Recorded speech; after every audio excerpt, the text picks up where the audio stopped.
Ils sont une trentaine d'enseignants d'écoles secondaires de la ville de Bruxelles réunis pour déconstruire les préjugés autour de la migration, un sujet sensible auquel ils doivent parfois faire face dans leur classe. On a des élèves qui ne sont toujours pas ouverts aux autres religions souvent, qui ne sont pas ouverts non plus aux autres cultures. Donc on a des élèves qui viennent parfois d'autres pays, qui sont arrivés ici en Belgique il y a très peu de temps et qui sont mis à part.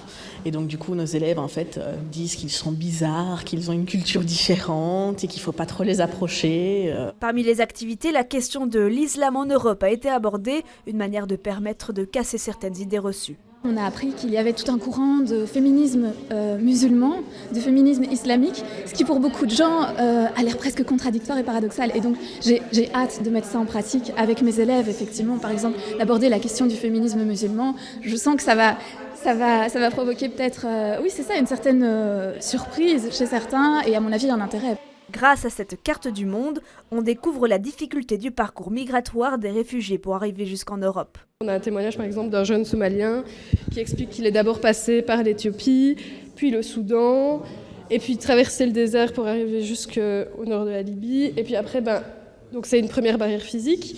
Une deuxième barrière physique à laquelle il va faire face, c'est la mer Méditerranée. Et donc ce jeune homme explique qu'il a vécu un naufrage, qu'il a survécu. 4 modules d'animation sont vécus et analysés par les professeurs durant 2 jours. L'objectif, leur donner des outils pour faciliter l'enseignement du sujet de la migration en classe. Parler de l'action migratoire, c'est compliqué parce que déjà, il y a des stéréotypes et des préjugés autour, parce que ça apporte parfois des sujets tabous, comme sur la question, par exemple, pas mal de questions qui tournent autour de l'islam, qui portent débat. Et donc tout ça, c'est des questions qui sont difficiles à aborder en classe. Et donc là, on vient déjà avec des contenus qui travaillent sur les stéréotypes, mais qui sont basés sur des recherches scientifiques. Donc ça facilite aussi. Des ateliers vont aussi être déployés dans les écoles secondaires. Le programme Migration au-delà des préjugés s'adresse aux jeunes à partir de 15 ans et a déjà pu sensibiliser 5600 élèves depuis 2015.